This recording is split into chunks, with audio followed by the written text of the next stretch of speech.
नमस्कार.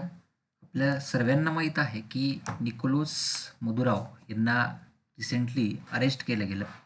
तर यांच्या अरेस्टचं जे काही कारण सांगितलं जातं ते आदरणीय ट्रम्प तात्यांकडून फार वेगळं कारण किंवा चांगलं कारण त्यांच्या भाषेत सांगितलं जातं की निकोलस मदुराव यांच्या ह्याच्यामध्ये नार्कोटिक्सचे चार्जेस त्यांनी लावले. त्यानंतर परत ड्रग असतील, नंतर परत करप्शन असतील, असे बरेचसे चार्जेस त्यांनी निकोलस मदुराव यांच्यावर लावलेले आहेत. आता सर्वात पहिले महत्त्वाची गोष्ट म्हणजे नेमकं मदुराव हे आहे कोण? तर हे आहेत साऊथ अमेरिकेचे प्रेसिडेंट. ओके, साऊथ अमेरिकेचे ते काय प्रेसिडेंट आहेत. आता 2012मध्ये हे तिथं व्हाईस प्रेसिडेंट होते. 2013मध्ये हे तिथं प्रेसिडेंट झाले. आता ज्यावेळेस हे नेमकं आहे तर मग याच्यात जर बघायला गेलं तर हे ॲज अ बस ड्रायव्हर सुद्धा यांनी काम बघितलेलं होतं आणि एकदम सर्वसाधारण फॅमिलीमधून ते आलेले होते.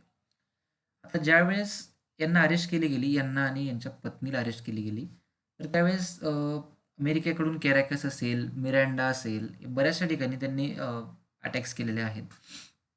आता व्हेनेझुला ही ऑइलसाठी फार टॉपची कंट्री म्हटलं जातं किंवा सर्वात जास्त ऑइल जे कुठे असेल तर ते आहे व्हेनेझुलामध्ये. जवळपास 303 अरब बॅरल, किती सांगतोय मी, 303 अरब बॅरल ऑइल हे आहे व्हेनेझुलाकडे. समथिंग 55 अरब बॅरल हे आहे अमेरिकेकडे. म्हणजेच काय, जगातलं सर्वात जास्त ऑइल जे कोणाकडे असेल तर ते आहे व्हेनेझुलाकडे. आता नेमका याचा शोध की वगैरे कसा लागला, तर 1922 मध्ये हे माहीत पडलं की आपल्याकडे व्हेनेझुलामध्ये म्हणजे त्यांना समजलं की ऑइल आहे. 1976 मध्ये अँड्रेस पर्वेज हे त्यावेळेस प्रेसिडेंट होते. त्यावेळेस त्यांनी शोध लावला होता आणि शोध पहिले लागला होता. पण ऑइलचं जे काही नॅशनलायझेशन होतं ते त्यावेळेस अँड्रेस पर्वेज यांनी केलेलं होतं. ठीक आहे. मग तिथून परत एक्सपोर्ट वगैरे या त्या गोष्टीची सुरुवात झालेली होती. आता सर्वात जास्त ऑइल एक्सपोर्ट ते करायचे रशिया, चायना, असं एक्सपोर्टिंग तिथे जास्त होत होती.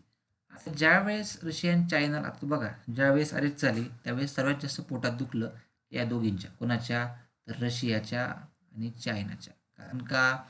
कारण डायरेक्टली अटॅक करण्यापेक्षा यांनी मस्त काय केलं होतं, व्हेनेझुलाचे जे निकोलस मदुराव होते यांना थोडंसं फेवरमध्ये करून यांच्या थोडंसं हे जाऊन साऊथ अमेरिकामधूनच ते काय करत होते, सॉफ्ट पॉलिसी आपण म्हणतो हळूहळू, तर तिथून ते प्ले करत होते असं म्हणायला हरकत नाही. आता डच डिसीज नावाची एक कन्सेप्ट इकॉनॉमीमध्ये आहे. म्हणजेच काय की जर तुम्ही फक्त आणि फक्त ऑइलवर फोकस केला, शेती उद्योगधंदे याच्यावर फोकस नाही केले, तर कदाचित तुमची इकॉनॉमी काय होऊ शकते, कोलॅप्स होऊ शकते. आणि यांनी काय केलं, व्हेनेझुलाने फक्त एकाच गोष्टीवर ऑइल ऑइल ऑइल 24 तास ऑइल ऑइल याच्यावर त्यांनी फोकस केला. बाकीच्या गोष्टीवर त्यांनी फोकस केलाच नव्हता. बरोबर. जर केला असता त्यांची इकॉनॉमीला त्यांनी असं वेगळ्या ठिकाणी आपण म्हणतो डायव्हर्सिफाय असेल किंवा वेगळ्या अँगल्सने असेल त्यांनी ते केलेलेच नव्हते. बट डच डिसीज नावाच्या कन्सेप्टमुळे आपल्याला समजलं की काय, प्रॉपर डाऊनफॉल जो आहे तो व्हेनेझुलाचा याच्यामुळे सुद्धा झालेला होता. आता सर्वात महत्त्वाचं जे आहे ते आहे की व्हेनेझुलाला ॲज अ पेट्रो स्टेट म्हणून सुद्धा ओळखलं जातं. इथे लक्षात, पेट्रो स्टेट म्हणून का, तर आपण बघितलं की त्यांच्याकडे जवळपास 303 अरब बॅरल ऑइल त्यांच्याकडे आहे. आता ॲज अ MPSC आणि UPSC ॲस्पिरंट जर आपण बघायला गेलं तर सर्वात महत्त्वाची गोष्ट, ते तुम्हाला अरेस्ट वगैरे असं तर काही विचारणार नाही. तुम्हाला ते विचारतील लोकेशन्स किंवा अजून काही तिथे फिजिकल फीचर्स आहेत का. याचं लोकेशन आपल्याला माहिती आहे की काय, साऊथ अमेरिकेला याचं लोकेशन आहे. बरोबर. त्यानंतर कॅरॅकस नावाचं जे काही यांचं काय आहे ते कॅपिटल आहे. मिरांडा नाही, मिरांडावर त्यांनी अटॅक केला, पण मिरांडा हे त्याचं कॅपिटल नाही आहे, कॅरॅकस त्याचं कॅपिटल आहे. जर इथल्या फिजिकल फीचर्सची गोष्ट बघितली आपण तर अँडेस माउंटेन जे आहे ते सुद्धा साऊथ अमेरिकेला आहे. बरोबर. त्यानंतर एंजल वॉटरफॉल हा सर्वात मोठा वॉटरफॉल जगातला जो काही आहे तो साऊथ अमेरिकेकडे आहे.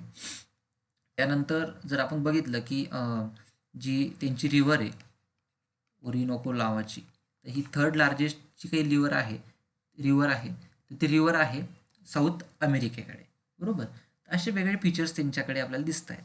आता ॲज अ ॲस्पिरंट आपल्याला सर्वात महत्त्वाची गोष्ट या ठिकाणी अशी आहे की इथे प्रश्न जो आहे तो IRला आपण बनवू शकतो.